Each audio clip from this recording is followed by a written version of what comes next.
นครหลวงจันทร์จะทดลองสั่งตั้งตาแสงทำอิฐอยู่ที่เมืองไซธานีชื่อตาแสงว่าตาแสงสร้างมีไซ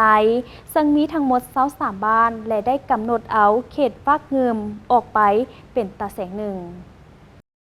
ท่านผู้วงคำสาวห้องเจ้าของนครหลวงจันทร์ได้รายงานเกี่ยวกับการค้นคว้าสร้างตั้งตาแสงทดลองอยู่เมืองไซธานีในวาระการดำเนินกล่องประชุมสมัยวิสามัญเธอที่1ของสภาประชาชนนครหลวงจันทร์สุดที่2ในวันที่22พฤษภาคมนี้ซึ่งกฎหมายการปกครองท้องถิ่นฉบับปรับปรุงและนิติกรรมของส่วนกลางได้กำหนดให้เมืองหนึ่งประกอบมีอย่างน้อย3ตาแสงหลายสุดบ่ให้กาย5ตาแสงและตาแสง1กวมเอาเต654บ้านสนั้นเมืองไซธานีประกอบมี104บ้านเมื่อแบ่งเป็น5ตาแสงก็จะถึกตาแสง1 24บ้านซึ่งกำหนดเอา23บ้านของ4กลุ่มบ้านเขตฟากน้ำเงิมออกไปเป็นตาแสง1เห็นว่าถูกต้องสอดคล้องกับนิติกรรมและถูกต้องกับสภาพความเป็นจริงสำหรับตาแสงจะสั่งตั้งทดลองนี้ชื่อว่าตาแสงสร้างมีไซมีเนื้อที่ทั้งหมด358กิโลตารเมตรหรือ 35.8 เฮกตาร์ประกอบมี23บ้านซึ่งแมนบรรดาบ้านเป้าหมายที่จะสร้างเมืองใหม่ในเมื่อก่อนคือบ้านพลไหคำพลโฮงหาดเกียงหาดพะอินพลคอนากุงทงมังคุด3บาทซ้ำบอนดวงบุตรดีนาเท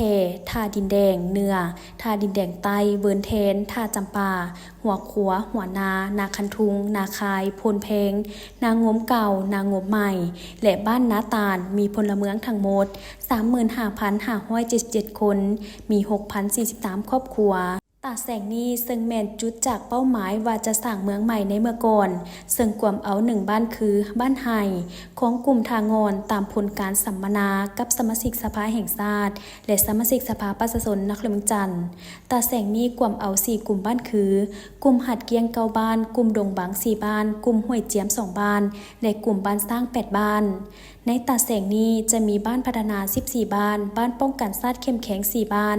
ป้องกันความสงบมี23บ้านบ้านปฏิบัติกฎหมายดี13บ้านบ้านวัฒนธรรม23บ้าน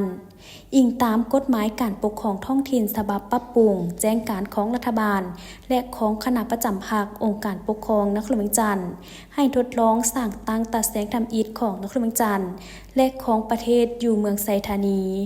มาฮอดปัจจุบันได้สำเร็จการเขียนบทวิพากษ์เศรษฐกิจสังคมของตาแสงสำเร็จการกำหนดขอบเขตพื้นที่ของตาแสงสำเร็จการสำรวจเขตแดนเสื่อมต่อระหว่างบ้านต่อบ้านเมืองต่อเมืองในขอบเขตตาแสงลงโฆษณาเผยแพร่นิติกรรมต่างๆให้กับประชาชนได้รับรู้และเข้าใจร่วมในการกะเกียมสั่งตั้งตาแสงได้ทาบทามสื่อของเมืองใหม่ใน24บ้านเป้าหมายและทาบทามใน9เมืองทั่วนครหลวงจันทร์เพื่อให้ชาวนครหลวงจันทร์ได้มีส่วนร่วมในการค้นคว้าสื่อของตาแสง